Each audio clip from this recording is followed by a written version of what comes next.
Nagphani tours and travels प्रस्तुत करते हैं दिवाली और दिसंबर में विशेष ग्रुप टूर। आइए अनुभव कीजिए अयोध्या, बनारस, तीर्थंकर कल्याणक यात्रा, श्री शिखर जी के साथ पंच तीर्थ यात्रा। इसके अलावा केरल की हरियाली, नॉर्थ ईस्ट की अद्भुत वादियां और इंटरनेशनल टूर में न्यूजीलैंड, वियतनाम और दुबई का शानदार अनुभव। हर यात्रा में शुद्ध शाकाहारी जैन भोजन। आज ही अपनी सीट बुक करें। होता है ऐसे ही गरीब को किसको देख के खुश होना है?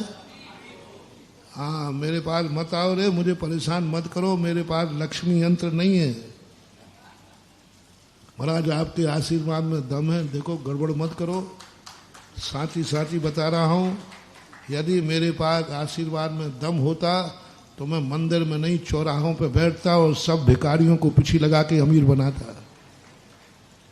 मत आओ रे यार, परेशान मत करो। जितना तुम अमीर बनने के लिए मुझे नमोस्तु कर रहे हो, इतना हे गरीबो अमीर व्यक्ति को जय जयंत कर लो और उसको देखकर प्रफुल्लित हो जाओ तो शायद तुम्हारी अमीरी शुरू हो जाएगी। यहां आओगे तो मैं भेजूंगा वहीं।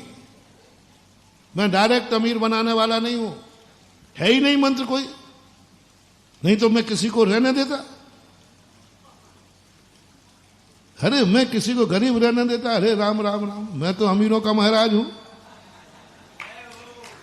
मैं तो गरीबी पसंद ही नहीं करता। मैं तो एक हाथ अमीर भो हाथ हो जाए ताकत इतनी आएगी नहीं। नहीं है, व्यर्थ में समय खराब मत करो। हमारे गुरु महाराज ने एक बार, हमारी भी धारणा यही थी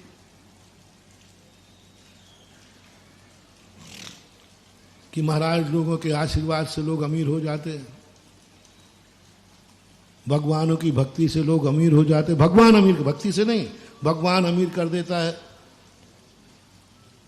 लेकिन बहुत पहले की, सब लोग 80 की या 82 की घटना है। नैनागर में थे, एक बहुत गरीब आदमी आया, बहुत गरीब, खाने को भी नहीं, सब बर्बाद, कुछ भी नहीं। पूरे परिवार सुसाइड करने का मन बना चुका था, क्योंकि अब जिंदा रहने का कोई मतलब ही नहीं था। कुछ भी नहीं, खाने कुछ भी नहीं। और हम लोगों के पास आ गया वो पहले, तो हमने कहा घबराओ मत, हमारे गुरुजी बहुत अतिशयकारी हैं। अरे उनके सामने उनका एक बार आशीर्वाद मिल गया, तेरी सारी गरीबी दूर हो जाएगी। उसको जम के भरा। और गुरु की हमने, अरे हमारे गुरु ने एक बार, वो बहुत बड़े बड़े मंत्रों के ज्ञाता हैं, हमारे आचार्य, शुरू की बात है, उनके आचार्य के पास बहुत मंत्र हैं, उनके आशीर्वाद में दम है। और पीछे लगा दी बेटा तो पोप आ रहा है। तो हम लोग उनका ठीक है, पर हम लोग उसको लेके पहुंच गए आचार्य के पास। वो तो बोले ही नहीं, हम लोग वकील लोग पहले बोलते हैं, आचार्य जी ये बहुत परेशान हैं, ये बहुत दुखी हैं, इनके कुछ भी नहीं, ये मरने का भाव कर रहे हैं। आचार्य जी कहते तुम क्यों बोल रहे हो, उनको तो बोलने दो। हम इसलिए बोल रहे थे शायद ये अच्छी से नहीं बोल पाएगा नमक मिर्ची मिला करके, डर के कारण, तो अपन बोल दें जिससे आचार्य जी। तो हम चुप हो गए। महाराज जी जो छुल्लक जी कह रहे हैं, तो आचार्य जी कह रहे वो कह रहे हैं कि तुम बताओ ना। तो बताया आचार्य जी, उसकी बातें सुन करके हम आचार्य जी की मुख की तरफ देख रहे हैं, उनकी आंखें डबडबा आई। मैंने कि अब बस लक्ष्मी यंत्र निकलने ही वाला है, अब कोई मत। हम लोग बहुत तैयार है, पहली बार इतना एकाग्रता से आचार्य जी को हम लोगों ने, कहीं ऐसा नहीं हो कि अपन चूक जाएं। हम लोग 3 महाराज थे। हमने कहा देखो महाराज क्या कहते हैं अभी, वो ध्यान रखना, क्योंकि वही मंत्र अपन लेकर गरीबों को, फिर अपन महाराज के पास क्यों आएंगे डायरेक्ट। जो कंपाउंडर होता है ना, वो डॉक्टर से बहुत कुछ सीख जाता है, तो घर में वो 2 नंबर में सीधी दवाइयां देना शुरू कर देता है। बोले अब क्या को डॉक्टर अपनी करा ना। तो हम लोग ने सोचा कि अपन को भी मिल जाएगा तो फिर अपन क्या बात है। आचार्य श्री की आंखें डबडबाएंगे, आचार्य श्री का गला थोड़ा सा उसकी बात सुनकर अच्छा अच्छा अच्छा, बहुत दुखी हो, बहुत दुखी हो। हाँ, ऐसे ही सन्नाटा था जैसे अभी सन्नाटा है।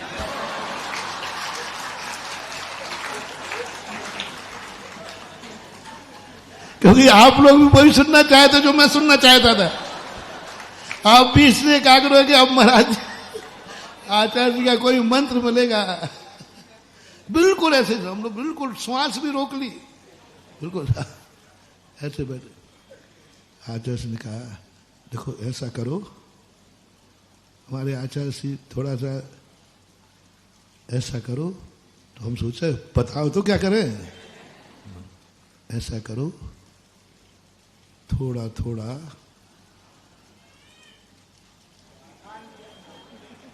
कल बताऊं कि आज ही बताऊं?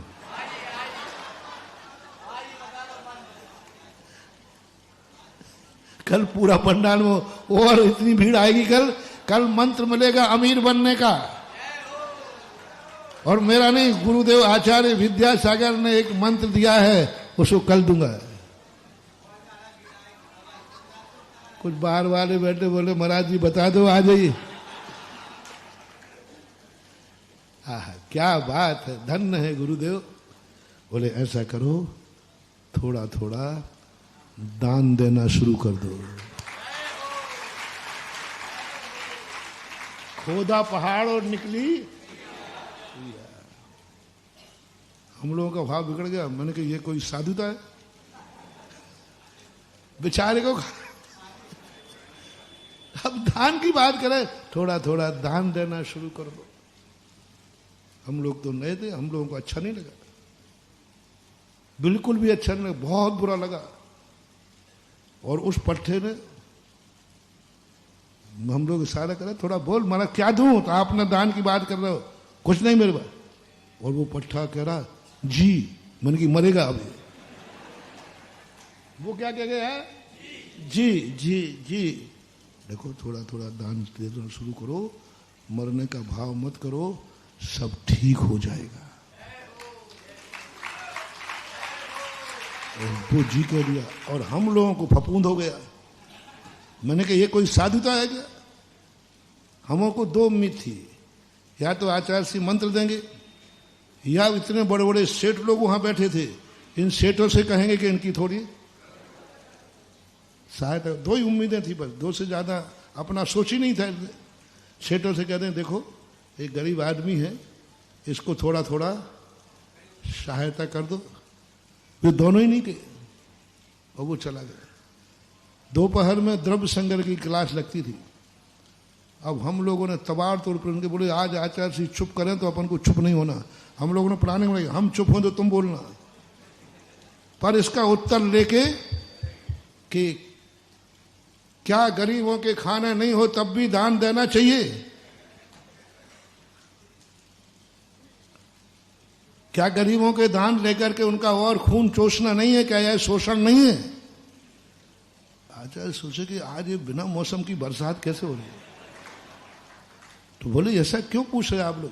बोले पूछना क्या, आप इन्हें तो देखो क्या किया आहार के पहले, आहार के बाद, जब आहार करके आए थे उस समय बताओ उसके यहाँ खाने को नहीं, मर रहा है और आपने दान की। अच्छा अच्छा, आप लोग गरीबों के मसीहा हैं, हम तो गरीबों के दुश्मन हैं ना। आचार्य जी ने यही व्यंग किया, हम तो गरीबों के और आप ही लोग मसीहा हो गरीबों के दयालु। वाह। फिर आचार्य जी ने जो समझाया, बोले यदि मेरे पीछे लगाने से कोई अमीर हो जाए, मेरे पीछे लगाने से कोई निरोग हो जाए, तो हम मंदिरों में नहीं अस्पताल में बैठेंगे और सारे डॉक्टरों से कहेंगे अब तुम्हारी कोई जरूरत नहीं है, ना मेडिकल की जरूरत है ना डॉक्टरों की जरूरत। सुन रहे हो रे अशोकनगर के डॉक्टरों, सारे मरीज यहां आएंगे, पीछे लगाएंगे, तुम्हारा क्या होगा? कुछ नहीं। बोले इसमें हो जाता, आशीर्वाद में नहीं, मंत्र में नहीं, जिस कार्य का जो कारण है वही कारण करना पड़ेगा। ये गरीब क्यों हुआ ये समझो। इसने धन का दुरुपयोग किया है, धन का इसने दुरुपयोग किया है, धन से अय्यासी की है, धन रावण के समान ऐशो आराम किया है। परसों ही कहा था कि यदि तुम्हारे खर्चा काटने के बाद 1 रुपया भी बचे महानुभाव, उससे अय्यासी मत करना। ये सोचना कि दुनिया में ऐसे लोग हैं जिनके खाने के खर्चे नहीं निकल रहे हैं, और मैं वो हूं कि खाने के बाद भी 1 रुपया, उसको गलत में मत जाने देना, गलत में मत जाने देना। इसने ये किया है। और अब ये थोड़ा थोड़ा इसको 1 दाना देने दो, 1 कौड़ी देने दो। बिना दान के अमीरी कभी आएगी ही नहीं। और जितने अमीर बैठे हो ये नियम से पूर्व भाव का दान का खा रहे हो रे बासा।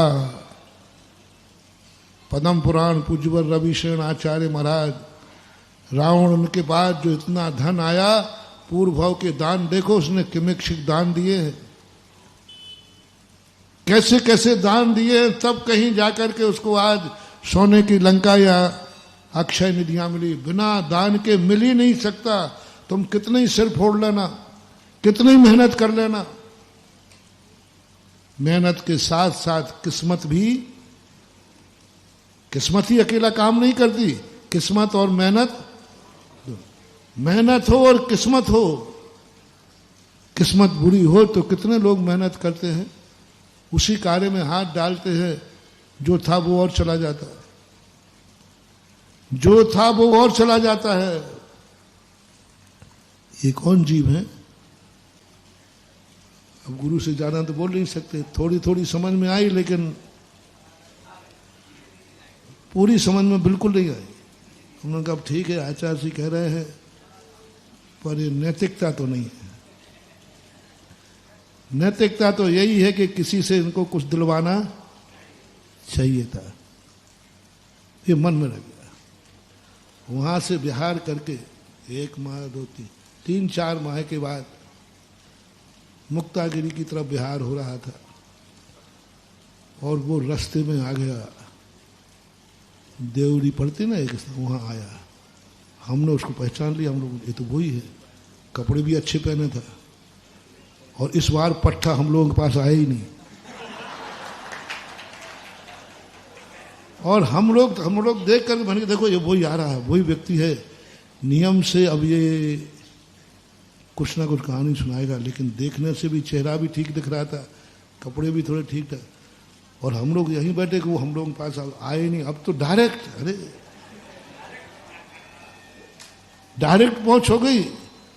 थोड़ा ही सा तुम्हें मिले क्या, तुम तो फिर वो देखे ही नहीं, हम लोग पास आया ही नहीं। ये भी नहीं कहा कि पहले छुट्टुकों के पास चले, उन्होंने आचार्य जी के दर्शन कराए, नहीं आया, सीधा आचार्य जी पर। लेकिन अपन को तो अपन बिना बुलाए उसका पीछा कर लिया, बिना बुलाए आचार्य जी बैठा, अपन लोग भी पीछे बैठ गए, देखे क्या हाल चाल है, देखे तो सही। और वो नारियल लिए था हाथ में, बोले महाराज जी आपके बहुत बहुत उपकार, अब मेरे बहुत अच्छे दिन आ गए हैं, अब हमारे पास, अब हम नहीं मरेंगे, हम आपका आभार मानने आए हैं। अब हमारा थोड़ा थोड़ा धंधा भी चल रहा है, और सब उसने अच्छी सुनाई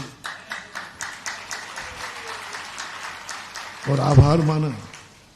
आचार्य से फिर कहा ध्यान रखना, जो नुक्सा दिया था वो भूलना मत, और अच्छे हो जाओगे।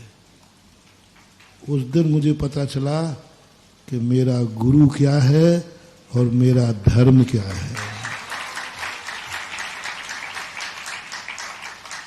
क्या बात, मैंने तो दुनिया के गुरु देखे जो यही ठगते, ले ये मंत्र ले जाओ, ये यंत्र ले जाओ, ये ले जाओ, तुम सब ठीक हो जाएगा। उसको कर्म सिखा दिया, और ऐसा कार्य सिखा दिया कि इसे बार बार फिर गुरु की जरूरत नहीं पड़ेगी। अब वो खुद कमाएगा और खुद खाएगा। वो पैर पे खड़ा हो गया, उसको कारण मिल गया। और आज उस परिवार की बात कहूं, आज वो परिवार करोड़ों का दान दे रहा है, करोड़ों का दान दे रहा है और देने लायक हो गया। कौन? जो एक दिन सुसाइड कर रहा है। मार्ग क्या है? इसलिए भगवान नहीं सुधारेंगे अपन को। भगवान के पास आकर के हमें वो बुद्धि सीखना है जो भगवान के गुणानुवाद करके हमें भगवान भगवान नहीं बनाएंगे, हम भगवान के गुणानुवाद करके एक दिन भगवान बन के दिखाएंगे।